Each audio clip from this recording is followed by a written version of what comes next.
கடந்தது இப்பொழுது அமைகிற அரசு மக்கள் நல அரசாக இருக்க வேண்டும். அதுதான்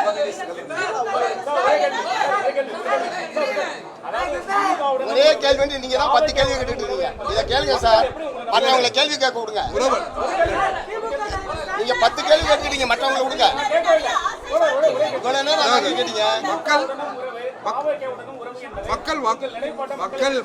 மக்கள் வாக்களித்திருக்கிறார்கள். ஜனநாயகத்தில் ஆட்சி அமைப்பதற்கான இடம் போதவில்லை.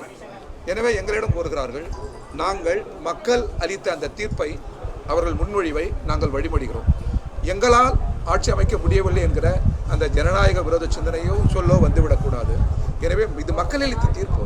அவர்கள்தான் இருக்கிற கட்சிகளில் அவர்கள் தான் அதிக இடம். எனவே அவர்களுக்கு அரசு அமைக்கிற ஒரு வாய்ப்பு இருக்கிறது.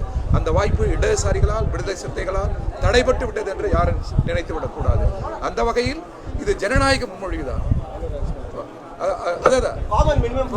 ஒரு நிமிஷம், இந்த ஜனநாயக முன்மொழி சிறுமையானால் உள்துறை அமைச்சர் அவரது ஆட்சி நடைபெறும், கவர்னர் ஆட்சி நடைபெறும். அது ஏற்கத்தக்கதல்ல. எனவே மக்கள் அளித்த அந்த தீர்ப்புக்கு நாங்கள் மதிப்பளித்து அரசியல் முன்மொழி செய்கிறோம். அவ்வளவு.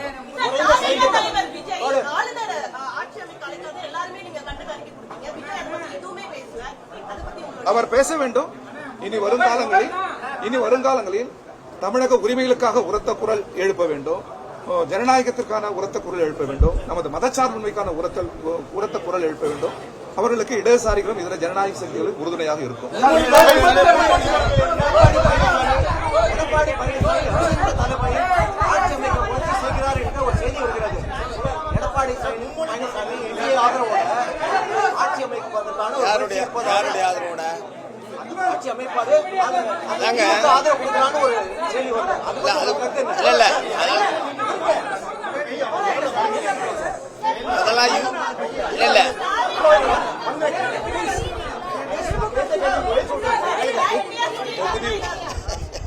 தொகுதி உடன்பாடு என்பது வேறு, கூட்டணி என்பது வேறு.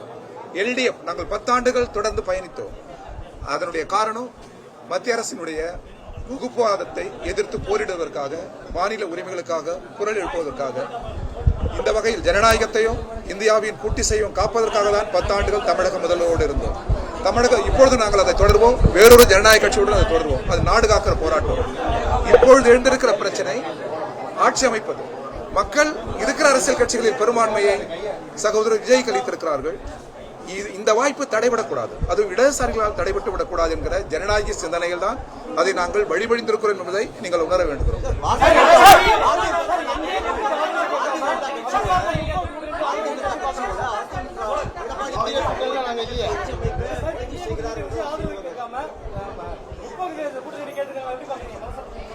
இல்ல அவர் மதச்சார்பற்ற ஒரு அரசாங்கத்தை, மதச்சார்பற்ற கொள்கை கொண்ட ஒரு அரசாங்கத்தை அமைக்க வேண்டும் என்கிற முறையில் தான் எங்களுக்கு ஆதரவு கிடைக்கும். அந்த முறையில் நாங்கள் ஆதரவு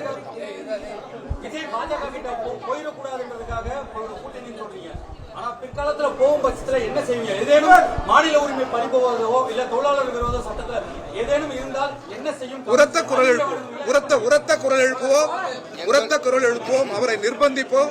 மீறினால் நாங்கள் போராடுவோம்.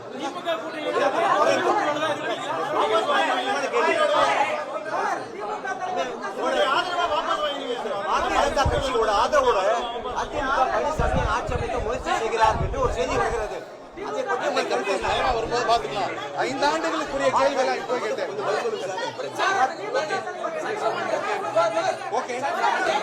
அதிமுக கட்சி ஆதரவோட ஆட்சி அமைக்க முயற்சி செய்கிறது செய்தி வருகிறது. நாங்க ஒன்றும் சொல்ல, 2 கம்யூனிஸ்ட் கட்சியும் அப்படி சொல்லவில்லை.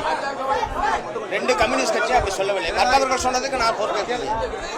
அதான் நாங்க சொல்லலன்ற, நாங்க அந்த மாதிரிலாம் சொன்னது அவங்க யார் சொன்னாங்களோ அவங்க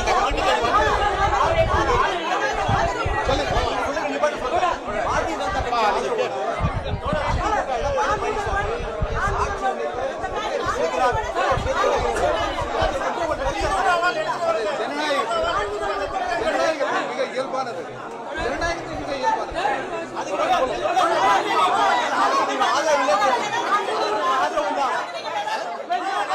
ஆட்சி அமைக்க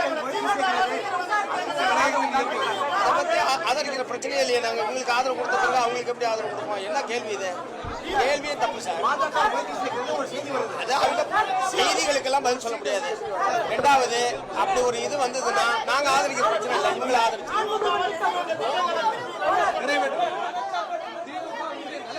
நிறைவேற்றப்பட வேண்டும். மக்கள் நலன் சார்ந்த மாநில நலன் சார்ந்த